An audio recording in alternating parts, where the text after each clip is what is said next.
Jadi inilah makamnya, memang panjangnya sekitar 4-6 meter ini, panjang sekali. Ya, sedang kita upaya untuk melakukan pemugaran, jadi bagi para donatur, dermawan, ya jadi saya pikir kita juga mencari pahala gitu, bagaimana kita bisa memugar sehingga ini menjadi daerah kunjungan wisata ziarah namanya. Siapakah Tuan Kentang itu? Jadi ratusan tahun yang lalu ada satu orang datang berkelana menyebarkan agama Islam juga dan menyebarkan ilmu. Jadi ada dua versi. Satu dia mengatakan bahwa Tuan Kentang itu adalah seorang ulama, satu mengatakan bahwa dia adalah seorang saudagar Cina yang kaya raya. Kuncinya namanya Pak Maci satu hari bermimpi ketemu Tuan Kentang yang memberi dia ya satu dalam mimpi ya koin-koin emas di dalam tempat yang berasal dari kulit hewan. Begitu dia bangun, ada betul. Sejak itulah tentang Tuan Kentang itu melegenda, kuburannya diziarahin orang.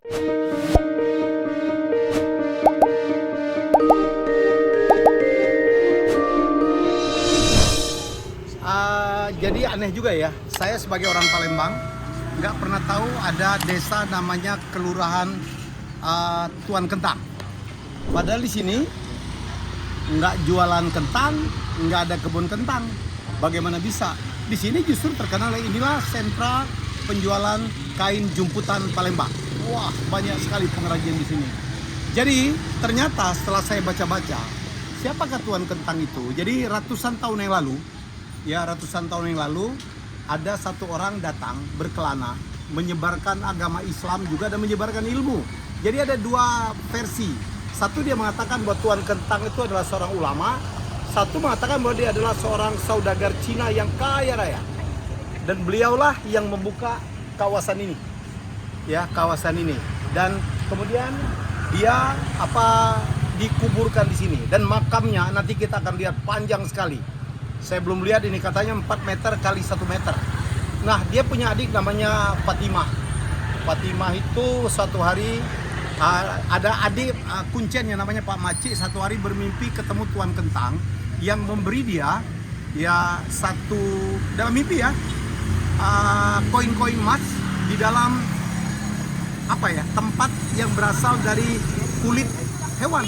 Begitu dia bangun, ada betul. Sejak itulah tentang Tuan Kentang itu melegenda, kuburannya diziarahin orang, ada yang memberikan sesajen untuk mendapatkan keberkahan dan sebagainya. Dan ada juga mengatakan jangan pernah coba-coba ada burung melintasin kuburan Tuan Kentang karena katanya akan jatuh dan sebagainya. Jadi inilah legenda tentang Tuan Kentang. Jadi bukan rumah kentang nih. Kalau rumah kentang kan bagaimana gitu, pikir ini adalah sesuatu yang sangat luar biasa. Ya, semoga ini ya cerita ini, dan nanti kita akan lihat makamnya yang 4 meter dan mengatakan 6 meter itu, silakan yang mau ziarah.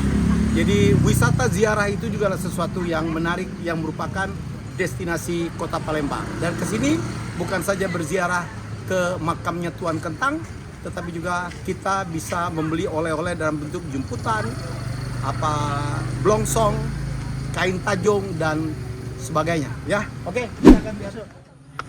Assalamualaikum warahmatullahi wabarakatuh. Jadi inilah makam Tuan Kentang yang sangat luar biasa itu. Walaupun orang Palembang banyak tidak tahu kalau Tuan Kentang itu ternyata adalah nama seorang. Ada yang mengatakan dia ulama penyebar agama Islam, ada yang mengatakan dia saudagar China gitu ya, yang berdagang juga mencari ilmu. Atau menurut saya mungkin kombinasi dua-duanya. Dia adalah saudagar Cina beragama Islam. Ya, jangan lupa ya, Cheng Ho itu juga adalah seorang Cina beragama Islam yang juga. Dan ini kuburannya. Ini punya Haji Mahmud yang Kiai ulama Tuan Kentang dulu. Oh, ini Kiai ya. Yang di belakang ini Tuan Kentang. Jadi mohon maaf, ini ternyata sahabat beliau ya. Iya. Ini sahabat beliau, nanti rombongannya Kiai Marogan, Kiai besar penyebar agama Islam. Ini Haji Mahmud ternyata. Dan inilah makam Tuan Kentang yang sebenarnya. Oh, ini komplek pemakaman ternyata.